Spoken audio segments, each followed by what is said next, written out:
Zap strength. Alright, hey beautiful big heads, your boy Zach, and welcome back to some more Wuthering Waves news.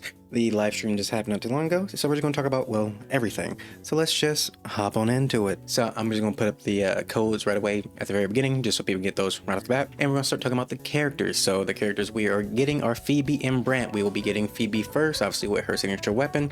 And Phoebe looks really interesting because she seems like she fights kind of like a magician. She's very floaty and kind of like Zeji with the floatiness, but she uses mirrors and lots of flashy beams to do the damage that she wants to deal, and she has synergy with the negative statuses. In her case, it will be Spectral Frazzle. So yeah, she seems like an interesting character. I've already said this before, I'm going for all these motherfuckers. So yeah, I am going to spend money. I already know how it's going to look.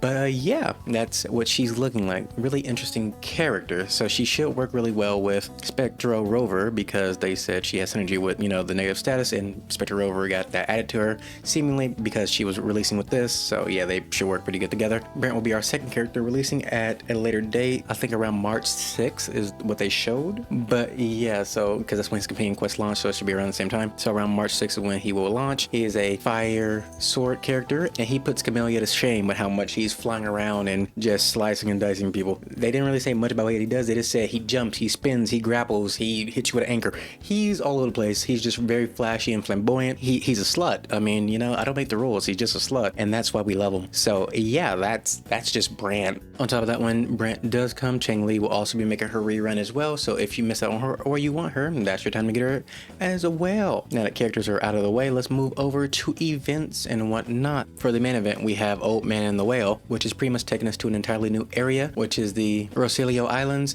which is pretty much just a fisherman's set of islands. There's fishermen there who live with echoes, and pretty much the main event will be us going on a gondola, upgrading it, you know, getting new skills for it, pretty much fishing, selling the fish to the fishermen to upgrade our fishing skills and everything else, to get lots of rewards, you know, asterite, echoes, upgrade materials, you know, typical stuff. But on top of that, we actually do get a phantom echo from this as well, which will be Lorelei. So that's how we get her phantom echo.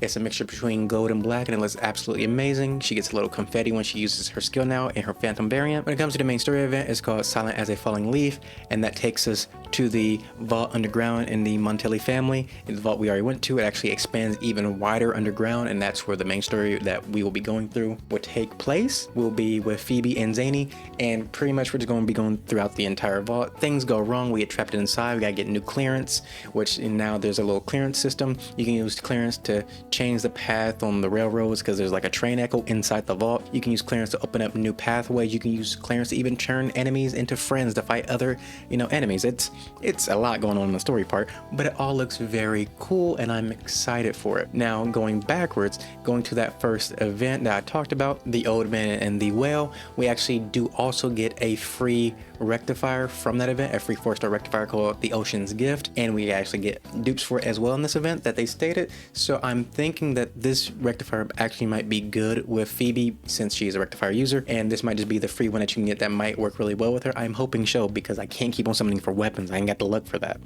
Next up, we have a new weekly combat game mode, which is Fantasies of Thousand Gateways, which is supposed to be an upgraded version of the Sumnar or the roguelike game mode that we have, you know, at various times, but this is supposed to be an upgraded version of it. So hopefully it's fun and challenging. It will give asterite and, you know, the standard rewards that we got before. We have a new permanent challenge gameplay mode, which is the Whimpering Wastes, which is supposed to be you choose in between different tokens that then take those tokens and challenge different bosses or areas of enemies with to then accumulate points to get rewards. So exactly how it works per se, not 100% sure yet, but you know, new challenging game mode is always welcome. Speaking of challenging game modes, the hologram is getting an update with Heket being added as well. So yes, a new tactical hologram boss will be added. So obviously she will get, you know, all new movesets and everything else to hurt us in every way possible. So I'm ready to use a little hot sauce challenge for fighting her as well. We have new echoes, which none of them are too crazy, but we are getting 5 new echoes to rage against the statue, the Hurriclaw, the Aerial Prism, the Golden June Rock, and the Calcified June Rock. As I stated earlier, trailer, there will be a new companion quest for Brant coming as well around March 6th. So be ready for a little companion quest for the captain himself that's very flamboyant and beautiful. Apart from that, other events include the standard login bonus, you know, a 7-day login bonus. We are getting a third tactical simulacra, so that's going to be interesting. We have another infinite value simulation coming as well, so I hope this one is more infinite than the last one. We do have another exploration event coming, so, you know, log in, do stuff, just get free prizes, honestly, for the exploration events. And then we're also getting the Apex Regunna, which is pretty much the Overdash event, but co-op. So if any of you want to get dusted in a race, come see me. I ain't afraid, pussy. And last but not least, we have quality of life or optimizations. So we have echo presets finally being added. Look at that. We're getting presets. That's amazing. We're also getting the echo recommendation function, which gives us suggested, you know, sets that we can use on a character. On top of that, they are increasing the space of how many echoes we can store to 3,000. So yeah, still waiting for us to be able to use, you know, echoes we capture as XP to upgrade other echoes, but you know, I'm not gonna rush it. I'm just hoping that will happen someday. And then lastly, we are getting camera optimizations in the sense that you can now add filters and stuff to the camera function, and you'll also be able to use idle poses when you're taking pictures of your characters as well. So yeah, that is pretty much everything. I don't think I really missed anything. I actually forgot to mention, I really forgot this because it's really early, and I haven't slept yet. But they actually did show a trailer that actually showed off 3 new characters. One of them is the character whose name escapes me right now, because honestly, I have not slept in over 24 hours, so memory is not the greatest right now. But it's the one girl that looks like a water elf that we meet at the end of the story. So there's her, and then there's 2 other new characters that we haven't seen yet. So if you find any of these characters attractive, just know your wallet will be hurting, because there's always more characters, baby. And none of them are female. Shit, I am tired. None of them are male. So if you were a male enjoyer, I'm sorry. I really am. It's not my fault. But yeah, now we can do the outro. Shit, late. It's not my fault. They're also adding ray tracing now. I hope you enjoyed the video. Love you guys. See you in the next one, and goodbye.